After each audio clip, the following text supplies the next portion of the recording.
Hoy vamos a tener al doctor Ricardo López Murphy cerrando el 8º ciclo de conferencias en la Universidad del SEMA. Su tema va a ser la situación política coyuntural, pero esto se retrotrae al siglo XIX, al siglo XX, para poder analizar, comentar y reflexionar sobre la idea de la libertad. ¿Dónde nace? ¿Por qué surge? ¿Quiénes la impulsaron? A nivel local tenemos a Belgrano, Moreno, Alberdi, hasta San Martín. San Martín, recuerde que solía decir: seamos libres, después nada importa.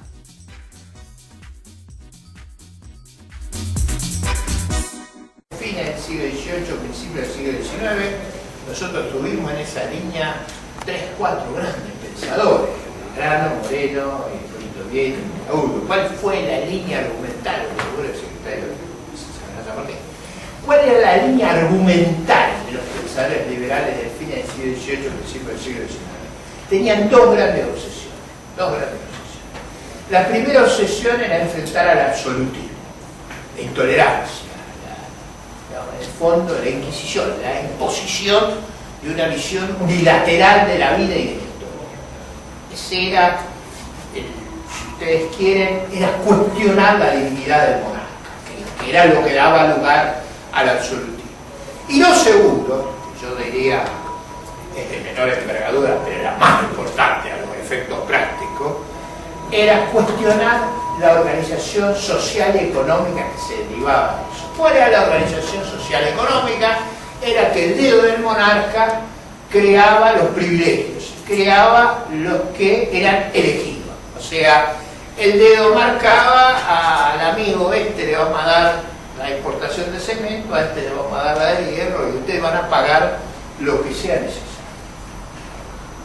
En general, el grueso de la población tenía un gran resentimiento sobre, es decir, la mano invisible tiene, a veces se artrítica, no sabe lo que es el dedo. Mire lo que era el dedo del monarca, para no decir lo que es el dedo de Cristina. O sea, la alternativa es entre la invisible y el dedo de Cristina, que es un problema, ¿no? No es que es el de la mano invisible y un sistema perfecto, no. Siempre la comparación hay que hacerla con realismo. Entonces, en esa época, los pensadores liberales, Moreno, muy enérgicos los dos, muy aguerridos en su lenguaje. A mí siempre me ha asombrado por qué los argentinos no leemos a nuestros próceres. O sea, tenemos una lectura muy limitada de nuestros próceres. Los dos en particular eran profundamente liberales, y la lógica era desbaratar el monopolio. Más, yo diría, si uno lo lee con cuidado, eran auspiciadores del contrabando. ¿Por qué? Porque el contrabando, la expresión, ¿de dónde surgía? Surgía de contra el bando. El bando era la orden monárquica. Entonces ellos lo que no querían es que hubiera un cepo, no querían un Moreno de ahora, digamos, o ¿cómo se llama la costa? El que reparte las mises del poder. O sea, lo que ellos no querían es que hubiera alguien que tuviera el poder de hacer eso. La idea, el gran planteo de la Revolución de Mayo era: no privilegio, esa es la Asamblea del año 13, comercio libre. Eso, piensen ustedes, sobre todo Belgrano, que era el más culto de todos ellos, estaba muy influido por Adam Smith. O sea, y tenía una gran confianza en que la apertura iba a producir una enorme modernización de nuestra sociedad. Eso era lo que era este pensamiento, es muy complejo el origen de ese pensamiento. Si yo tuviera tiempo hoy, que no lo voy a tener, porque si no, no me voy a quedar sin tiempo para el final, haría la historia de cómo se generó ese pensamiento. En realidad, ese pensamiento que deriva en Escocia, en David Hume, en Adam Smith, tiene un origen en las discusiones de las escuelas españolas, que sobre todo, para poner en términos históricos, se vieron choqueadas por el efecto de que traían todo el oro y la plata de América Latina, era cada vez más pobre. Es decir, la idea esta de que acumular metales preciosos, que se creía históricamente era lo que enriquecía, ellos veían que lo único que causaba era inflación y que España no se enriquecía. Entonces ahí empezó toda una reflexión que después deriva vía el control que Carlos V tenía de los Países Bajos, deriva a los pensadores de los Países Bajos, de ahí pasa a Escocia, y en Escocia alcanza su mayor elaboración con David Hume y con Adam Smith, pero hoy no tengo tiempo de abordar cómo se originaron. Es muy interesante porque es de dónde nace el rechazo a las ideas mercantilistas, de dónde nace, de dónde entra en crisis ese proceso. ¿Qué hacen los pensadores liberales con las ideas liberales en la segunda mitad del siglo XIX? Eso es muy interesante estudiarlo porque tiene un profundo correlato en nuestro país. ¿Qué es lo que hacen en la segunda mitad del siglo XIX?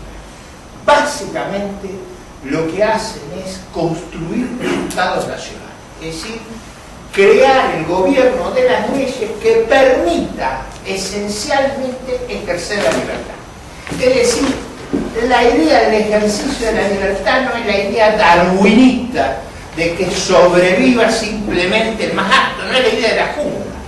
Es la idea de intercambios voluntarios sometidos a un Estado de Derecho en el cual nadie puede ejercer la violencia, es decir, que el cambio es voluntario. Es decir, este es un punto muy importante. En el corazón de la idea de la libertad está la idea de la voluntariedad, de que yo no soy forzado a hacer. Es decir, piensen que en esa elaboración forzar a alguien es como esclavizar. Por eso el enojo con los impuestos, por eso el enojo con la coerción. La idea de que los impuestos deben ser lo más bajo posible y el rol del Estado el más acotado, no es una idea arbitraria, es una idea que tiene su lógica en evitar los actos de coerción, porque la forma de coerción más extrema es el impuesto, digamos, es forzarlo a usted a pagar por algo que no va a haber contraprestación, no es un... Acá hay espacio, digo, para no es como los sacerdotes del púlpito que ofrecen los lugares los primeros planos. Entonces, ese fue el gran trabajo, yo diría, de la segunda mitad del siglo XIX y los primeros años del siglo XX. ¿Cuál fue la agenda del pensamiento de la libertad durante el siglo XX? Yo diría, estoy haciendo obviamente un brochazo, pero ese brochazo ayuda a pensar cuáles fueron nuestras posiciones.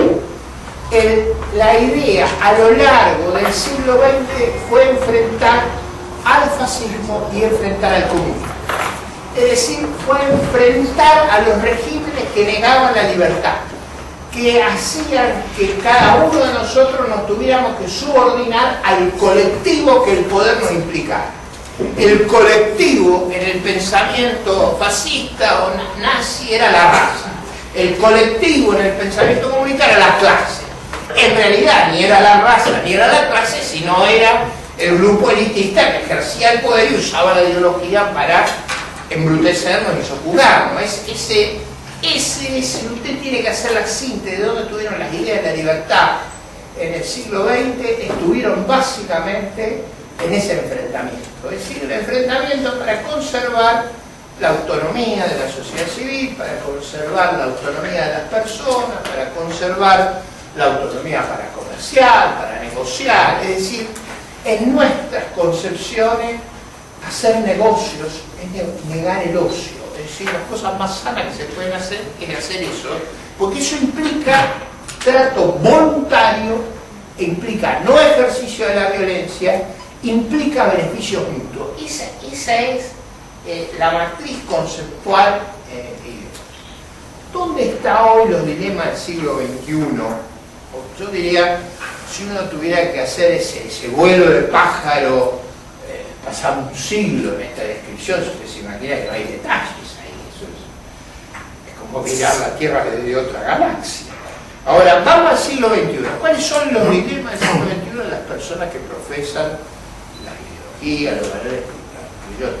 Yo diría que hay tres grandes desafíos que tenemos. El primero es el el tema de hasta dónde llegan los estados de bienestar. Es decir, hasta dónde avanzamos en atenuar el infortunio, que de eso se trata, a cambio de cortar espacio de libertad. Porque para atenuar el infortunio yo le tengo que sacar recursos. Es decir, ¿hasta dónde llevo los impuestos para atenuar digamos, el infortunio? Eso es un tema muy complicado en todos los países del mundo. Es decir, ¿hasta dónde llego?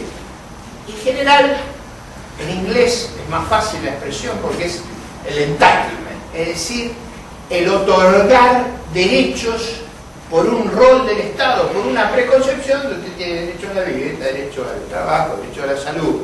No a que promovamos su salud, a que promovamos su acceso a la salud, sino a que nos hagamos cargo del costo que eso tiene. Eso tiene, siempre hacerse cargo de los gastos de otros tiene problemas, y el gran debate es dónde trazamos el límite. Ese, yo diría, es el debate en los países desarrollados, es el gran tema hoy de discusión. Segundo tema es, en mi interpretación, en este gran brochazo, es la búsqueda de seguridad por parte de los ciudadanos. Seguridad en el sentido de que sea previsible nuestro destino. Yo creo que eso está muy influido, hay como una desesperación en la búsqueda de seguridad. ¿Por qué? Porque yo creo que el ritmo del cambio tecnológico de los últimos 30, 40 años ha sido extraordinario. Piensen ustedes, yo siempre mi figura es, mi abuela falleció en el año 76. Si yo la resucitara de mi abuela, le dijera lo de la internet, lo del teléfono celular, mi abuela empieza a buscar un nosocomio para internarla, porque te estoy delirando, no puede existir esas cosas. Ese Skype, o sea, yo le contara esa experiencia que para nosotros es cotidiana, sería incomprensible para ella. Entonces, ese cambio tecnológico ha generado, el ritmo extraordinario, ha generado en mucha gente la pérdida de la certidumbre que había. Antes usted entraba en una compañía, se quedaba 35 años, se jubilaba y su vida era, si usted se portaba bien, o sea, no había problema. Ahora, en ese mundo de cambios tecnológicos brutales, las principales empresas del mundo hace 40 años no existían ni Google, ni Yahoo, ni Microsoft, no existían las principales empresas del mundo. Entonces, en ese clima de enorme incertidumbre es cuando el cambio va a ser adverso. Porque cuando es favorable es fácil, cuando es adverso es el problema. En general, me parece que parte de esa cuestión de la demanda del estado de bienestar tiene que ver con esto de cómo atenuar los riesgos del hombre constante.